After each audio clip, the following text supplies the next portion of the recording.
Good afternoon, everybody. My name is Carl, I'm a recovery coach here at Capital Recovery Center. This is our coffee and conversation meeting for the day. The article I have here is how to build a healthy mindset for sustaining recovery. And it goes on to say, how does your mindset affect your recovery? A positive mindset is crucial for recovery as it significantly influences both mental and physical health outcomes. Individuals with a hopeful outlook tend to experience better recovery times. They are more engaged in their treatment and more likely to adhere to recovery plans.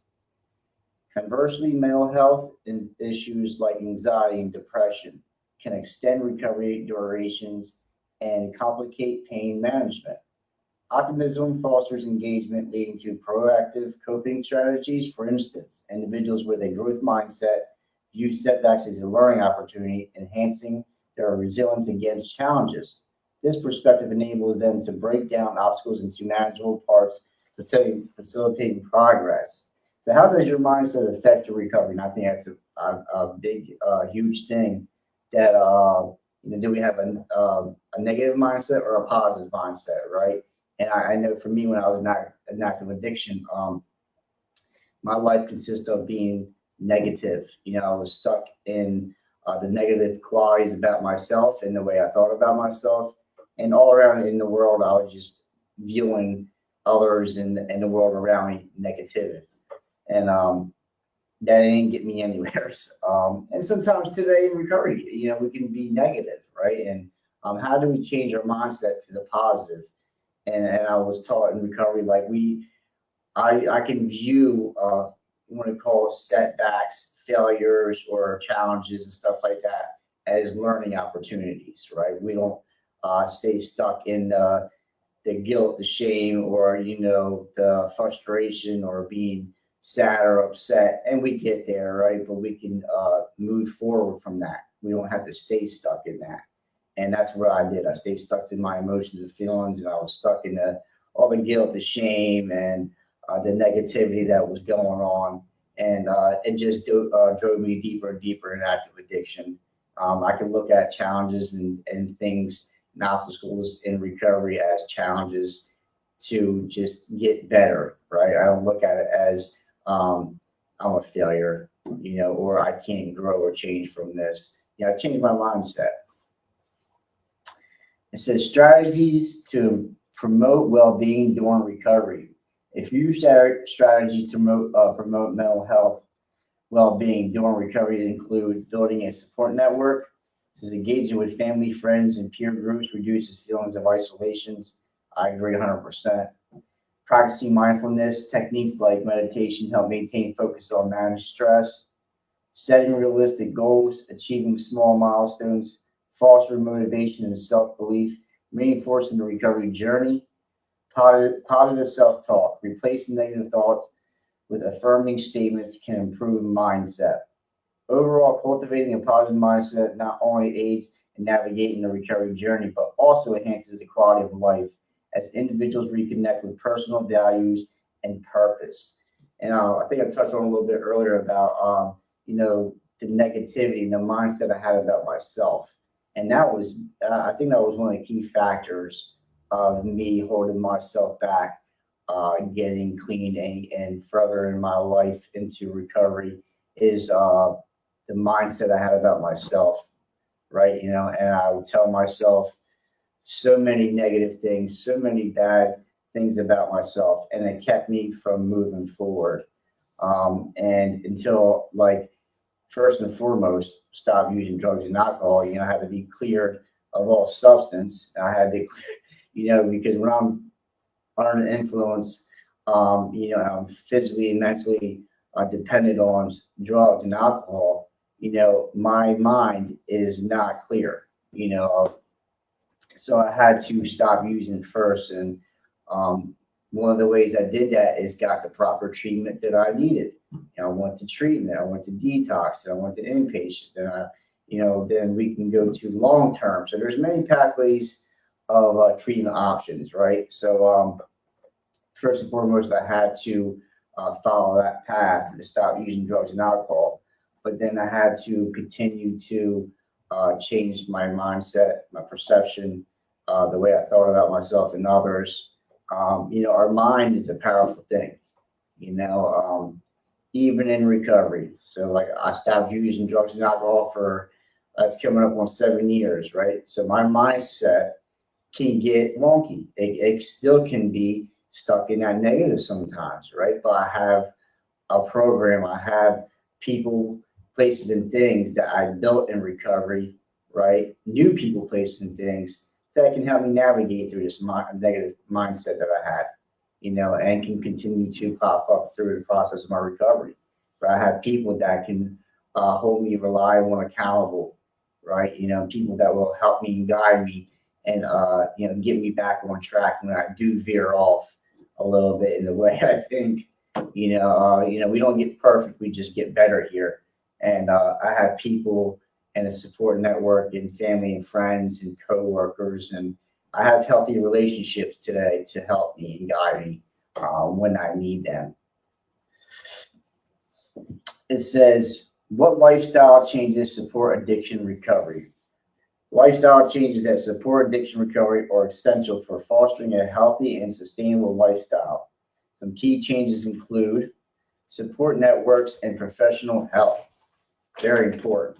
Since assessing support networks such as a national helpline connects individuals to treatment facilities and support groups, building a solid support system where friends, family, and support groups provides the necessary accountability and encouragement during recovery. Professional treatment and therapy also address the underlying issues that contribute to addiction, offering medical and psychological aid.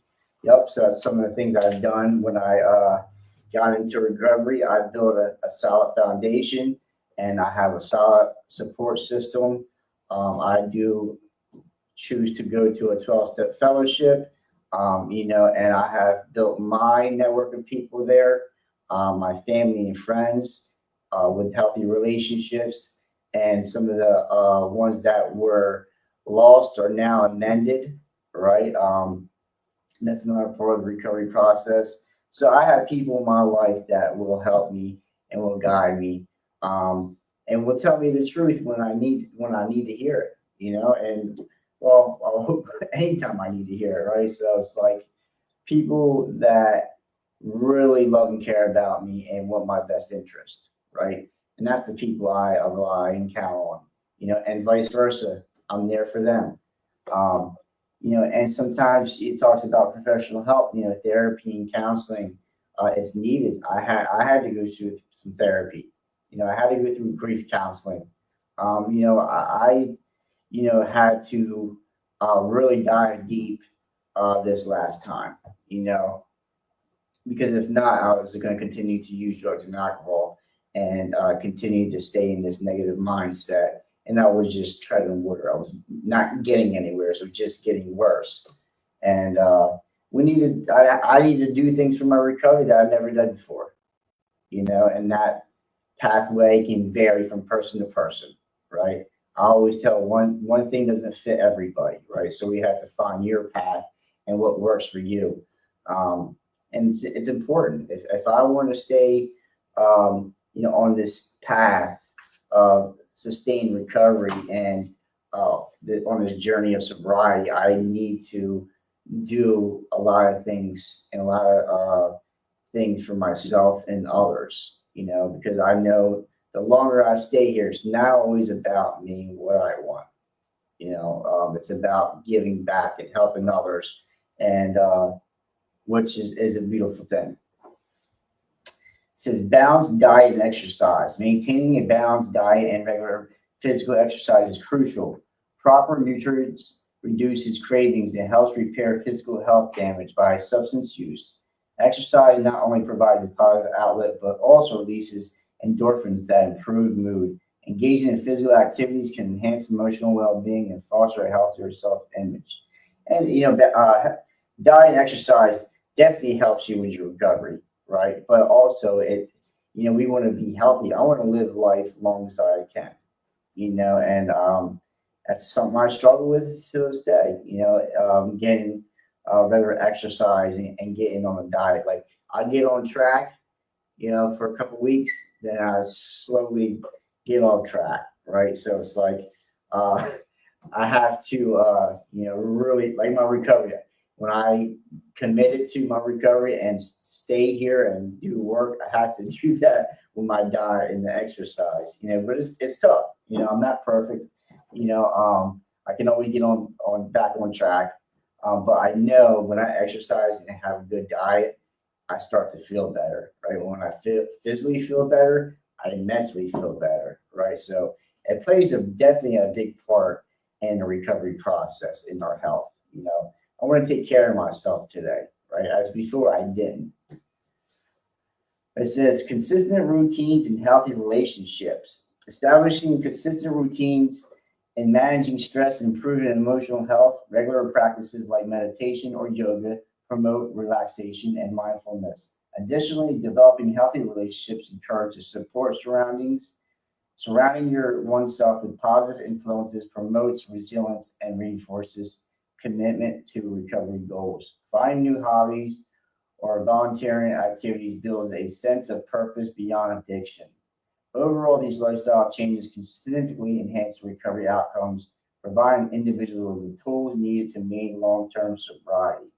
Yeah, so routine um, is good, and sometimes it can be bad, because the day in, day out, right? It can get old fast. But I know it gives me less stress and anxiety when like I have a routine of things, right? Because I know, I wake up, get a shower, I go to work, when I get done work, we have the day in, day out of things, right? So a routine is very, I think, good, but like I said, it can get boring fast. But like I know for me in early recovery, I didn't have a routine. It was just like I went to treatment and got out of treatment, and like now what? I'm left with myself. But what I did is I took the suggestions, right? I go to meetings, go to 90 meetings in 90 days, or build a network of people. Find your tribe, find your people, your network of people, and find people that you can trust and are doing the right things.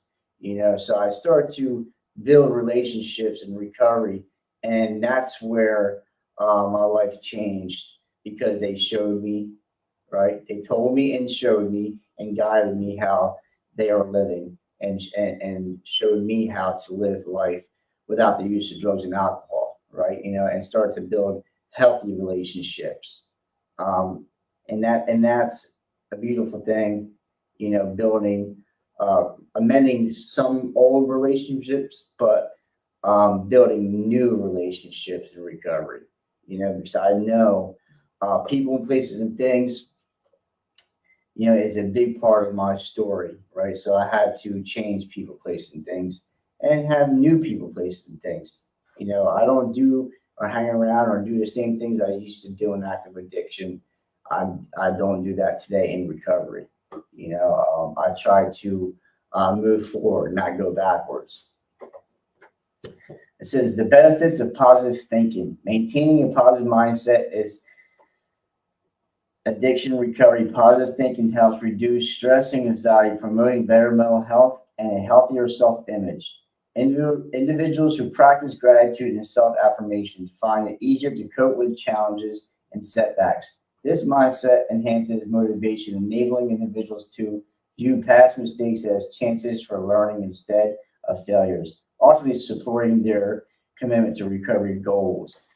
So I just brought back a little bit of, it talks about positive thinking, and like sometimes we can view our past as negative, right? That negative mindset, uh, and the way I view my past, can be detrimental to my recovery, right? So like over time, this didn't happen just right away, right? It's something I continue to remind myself, like I'm grateful for my past.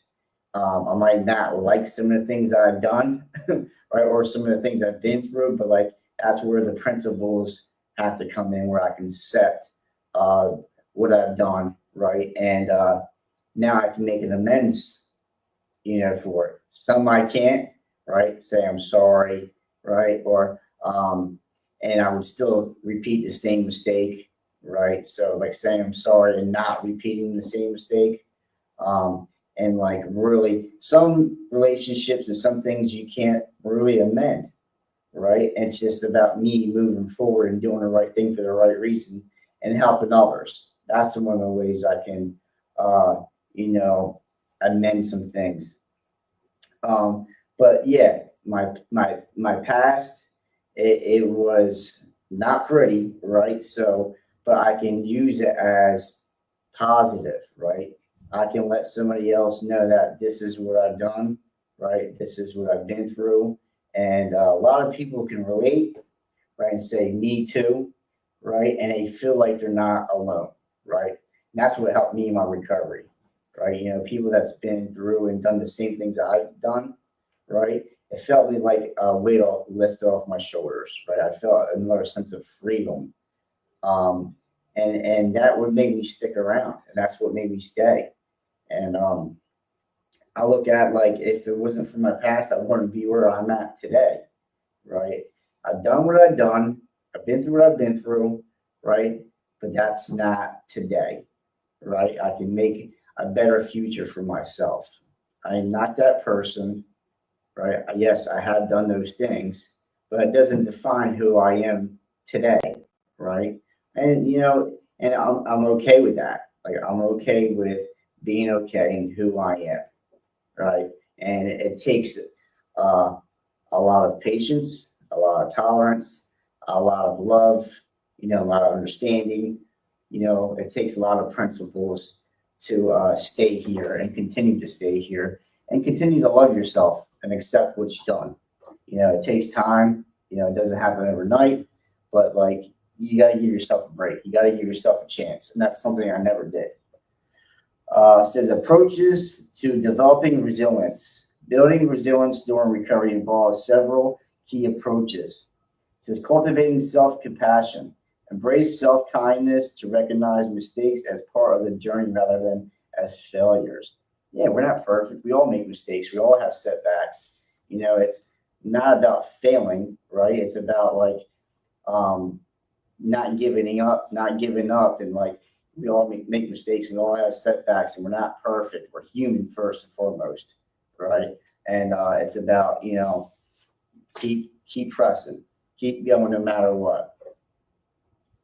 It says engaging mindfulness. Practice like meditation, deep breathing encourages a present, focused mindset, which migrates anxiety and fosters emotional regulation. Yeah, man, when you can do some meditation and breathing, it's hard. It can be hard in the beginning because we want our minds to stop, like we can't stop our racing thoughts and stuff like that. And we got to get to a place in our recovery where this slows down and like we can focus more on, the breathing and the meditating and, you have to get to a point and but it takes practice, don't get discouraged or upset. Like if you can't stay focused or, stay still.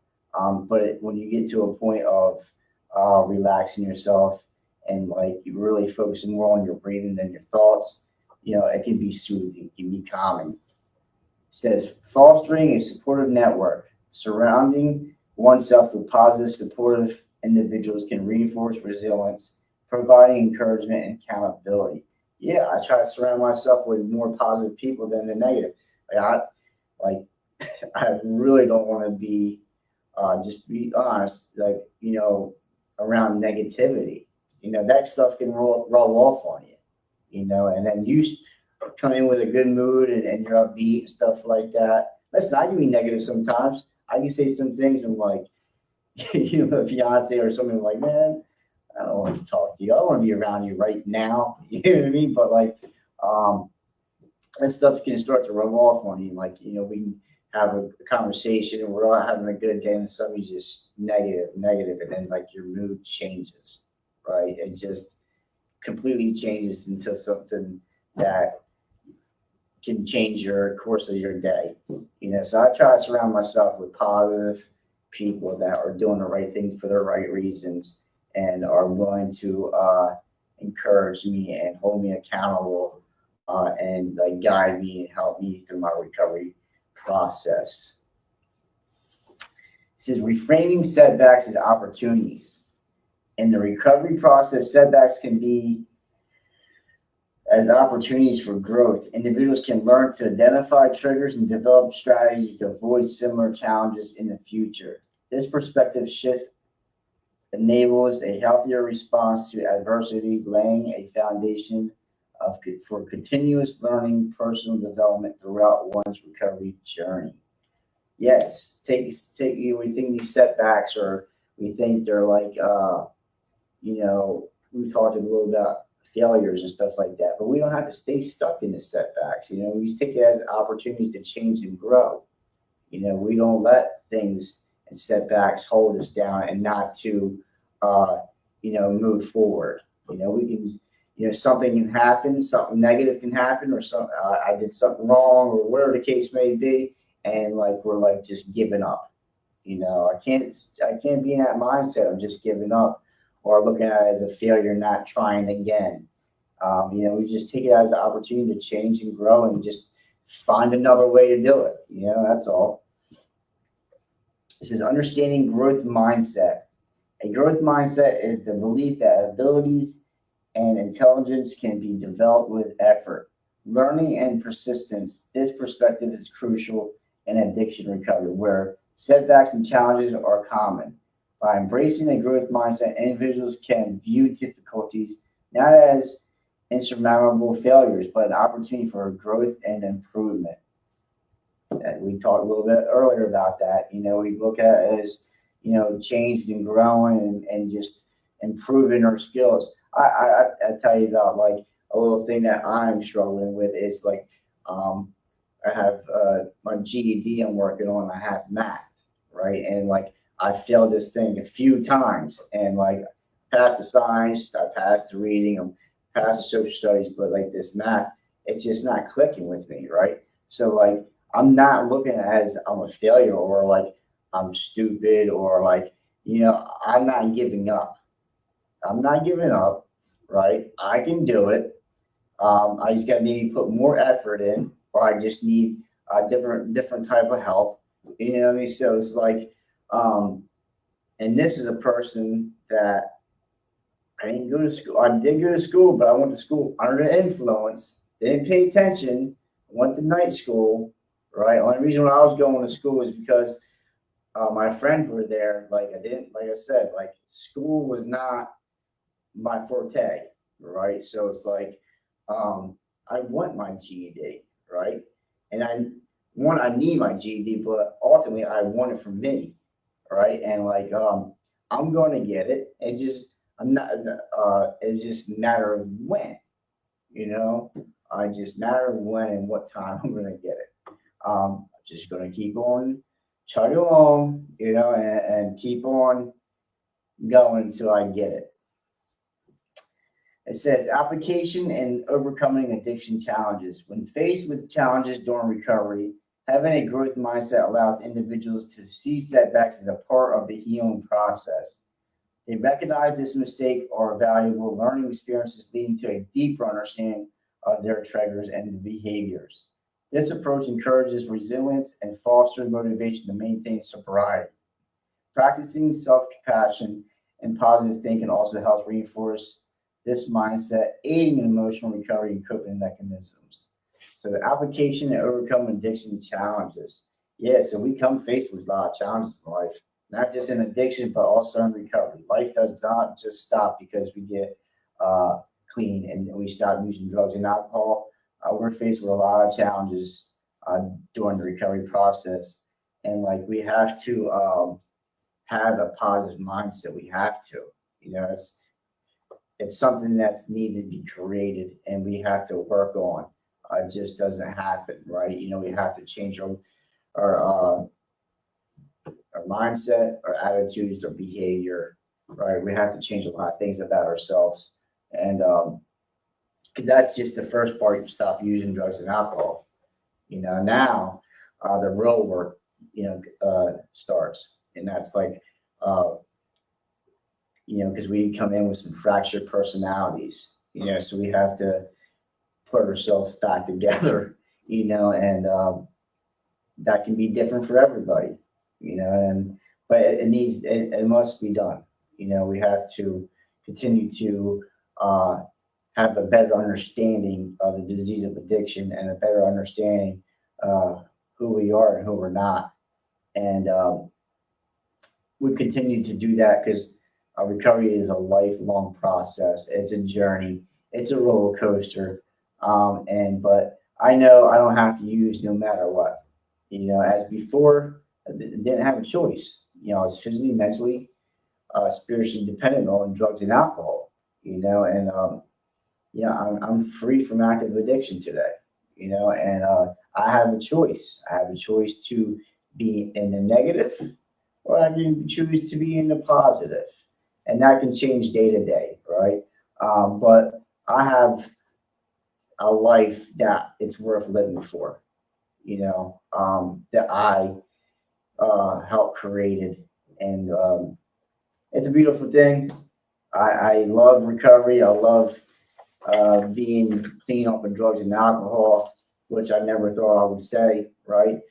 Because I can actually live life and not just existing, but I'm really living and enjoying, because I know for me, life is short and we only have one. So, like, let's enjoy it the best we can.